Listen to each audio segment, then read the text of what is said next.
நான் வெளியில் கடையில் இருந்து வியாபாரம் பண்ணிட்டு இருந்தேங்கன்னா மலைமாலன்னு உள்ளே போயிட்டு நான் உளவுத்துறையிலேருந்து வந்திருக்கிறேன். நான் உளவுத்துறையிலேருந்து வந்திருக்கிறேன் அப்படின்னு சொல்லிட்டுங்கன்னா கபோர்டெலாம் நீக்கி பணத்தை எடுத்துகிட்டு போயிட்டாங்கண்ணா. 40,000ங்கண்ணா.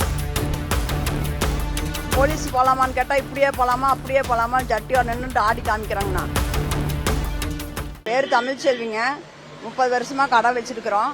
கடையில் வியாபாரம் பண்ணி தான் மலைமாலன்னு ஒருத்தூரில் போயிட்டு நான் உளவுத்துறையிலேருந்து வந்திருக்கிறேன் அப்படின்ட்டு எல்லாம் செக் பண்ணாங்கன்னா நான் மளிகை கடை கொடுக்கறதுக்காக பணம் கட்டி வச்சுருந்தாங்கன்னா எடுத்துகிட்டு போயிட்டாங்கன்னா திரும்பி நாங்கள் தெரிஞ்சுட்டு போய் வீட்டில் கேட்டோங்கன்னா எதுவும் தரமாட்டேங்கிறாங்க, அடிச்சு போடுவேன் மிரட்டுறாங்கண்ணா. அன்னைக்கு வந்தாங்கன்னா மலைமாலன்னு உள்ளே போயிட்டு நானும் திரும்பி வெளியில் உள்ளே எதுக்கு போகிறீங்கன்னு யாருன்னு கேட்டங்காட்டி நான் உளவுத்துறையிலேருந்து வந்திருக்கிறேன் அப்படின்னு சொல்லிட்டுங்கன்னா கபோர்டெலாம் நீக்கி பணத்தை எடுத்துகிட்டு போயிட்டாங்கண்ணா. 40,000ங்கண்ணா.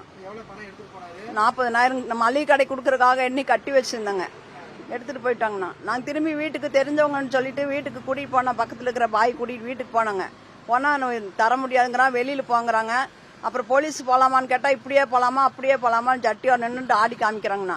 திரும்பியும் கடைக்கு வந்து நான் வெளியில் போகணுன்னு சொன்னேன். அதோட பார்த்துக்கோ நான் வைக்காம விட்டு நான் கூட்டுக்காரன் அப்படின்னு சொல்லி மறுநாள் வந்து என்னை மிரட்டிட்டு போகிறாங்கண்ணா. கடையில் வந்து பக்கத்து நான் குமாரபாளையம் மெயின் ரோடு அக்ரஹாரத்தில் வந்து தமிழ்ச்செல்வி மளிகை கடை வச்சிருக்கிறாங்க. நான் வந்து அது பக்கத்தில் வந்து செப்பல்ஸ் கடை வச்சிருக்கிறேன்.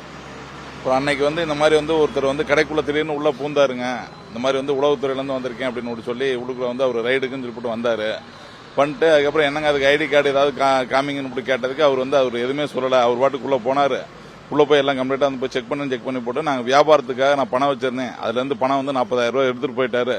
திடீர்னு ஒரு நிமிஷம் நான் வந்து பாருனான்னு சொல்லி போட்டு அவங்க வந்து கூப்பிட்டாங்க. நான் வர்றப்ப வந்து பாத்தீங்கன்னா இவர் அப்ப இருந்து வெளியில வர்றாரு. வந்துட்டு உனக்கு என்ன, நீ உங்க கடைக்கு வந்து இது பண்ணோமா, நாங்க இந்த கடைக்கு தானே வந்தோம், உன் வேலை என்னவோ போய் பாரு அப்படின்னு சொல்லி போட்டு அவர் போயிட்டாரு. அவ்வளவுதான், இதுதான் தெரியும். அதுக்கப்புறம் அவர் எடுத்துட்டு கிளம்பிட்டாரு.